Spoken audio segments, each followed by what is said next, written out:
Hello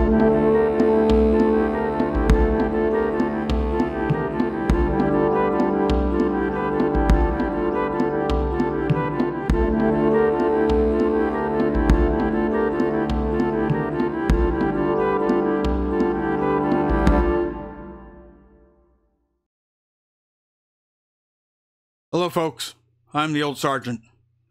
Recently, I did a video about the letter put out by Flag Officers for America, and that retired Lieutenant Colonel Alan West was working on a group and letter for the rest of the veterans. Now we have it. It is the Committee to Support and Defend. I have signed both letters on the site. The first is Open Letter from Retired U.S. Military and Veterans. Here is that letter. Letter from Retired U.S. Military, Support and Defend. As former members of the U.S. military who have proudly served our nation, we write to express our support for constitutional freedom and liberty and our concern for our country as many powerful forces to bring socialism and Marxism to our land. When we agreed to serve our country, we pledged to support and defend the U.S. Constitution against all enemies, foreign and domestic. During our active duty service, we did just that. Today, although no longer active duty warriors, we are still bound to this pledge and believe we are ethically obligated to protect our country. As such, we put our nation's leadership on notice. We believe the hard left turn toward socialism and Marxism endangers our citizens and the future of this great nation. Although a difficult step to take, we believe this step is necessary for us to continue to demonstrate the integrity and moral courage our oath requires. We are disgusted by the dismantling of the rule of law in our great country. We never thought we would see the return to Vietnam-style disdain for public service. Unfortunately, this disregard and disrespect is corrosive and will lead to dangerous situations for citizens and law enforcement. A revolving door for criminals and a two-tier justice system that offers up different penalties based on the viewpoints of the accused must end. It disturbs us to see the erosion of fair and honest elections. Civilians doubt that our electoral system accurately reflects the will of the people. Current servicemen and women struggle to find clear instructions on how they can execute their own constitutional right to vote and doubt their ballots will be counted. We reject efforts by those who seek to avoid fair and honest elections by deeming common-sense voting measures racist. The gold standard in voting, recognized throughout the world, is in person, with identification, yet politicians are seeking to end this in the U.S. We oppose the politicization and ideological purging of our military. The focus of our military should be on training, readiness, and defense of our nation, not leftist cultural wokeness. We decry the assault on our constitutional rights through censorship of written and verbal expression, and we point out the complicit arrangement between private corporations and those in power to present only one point of view. Never did we think we would see the day when our media resembled Pravda.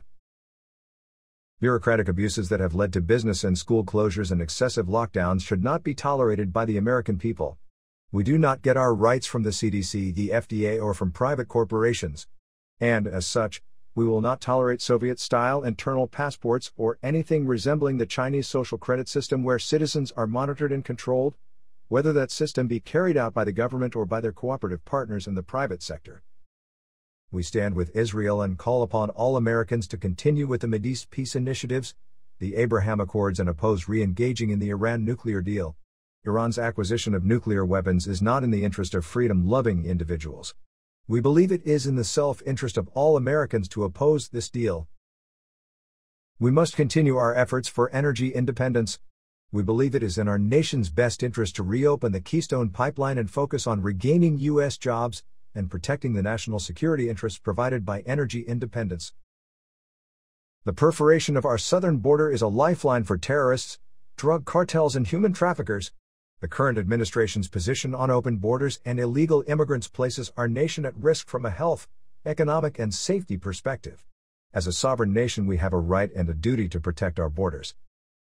We oppose the establishment of cooperative relations with China as we believe the Chinese Communist Party is focused on global militaristic and technological domination. It is currently amassing weapons to stage a takeover of Taiwan. America is bound by the Sino-American Mutual Defense Treaty, which protects Taiwan from invasion by the People's Republic of China. Our cooperation with China is at odds with our signed alliances and is not in American self-interest. We must focus on preventing Chinese expansionism and protect our nation from attacks on our infrastructure by securing our gas pipelines and electric grids from penetration.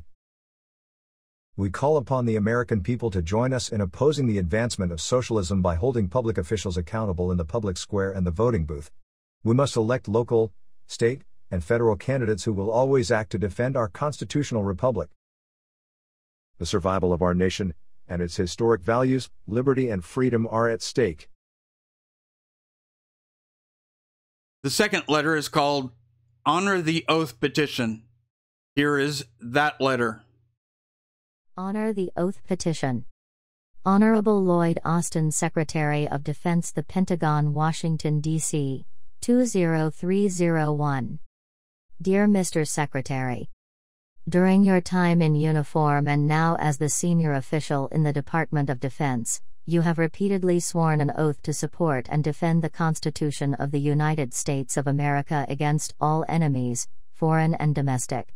We call on you to honor the oath by bringing to an immediate end to activities currently underway in your department that are incompatible with that solemn commitment. As you well know, our military is one big team, ranging from the top level of joint and combined operations down to 2 soldiers in a foxhole. Teamwork depends on mutual trust and confidence in each other so that each service member believes he or she can rely on the other for their lives in combat. That is the basis of unit cohesion. And unit cohesion is essential for the readiness of the force.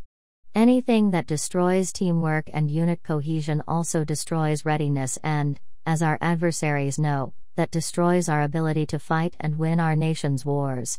No doubt such adversaries are pleased to see our military being fractured along racial lines. Specifically, the armed services are being fractured by the Countering Extremism Working Group program run by your Senior Advisor for Diversity and Inclusion, Bishop Garrison. It is imposing on them so-called critical race theory, CRT, training and related programs, like Project 1619. Such programs falsely teach that our country is inherently racist, with whites as the oppressors and blacks the oppressed. That is a Marxist tactic used to pit one group against the other.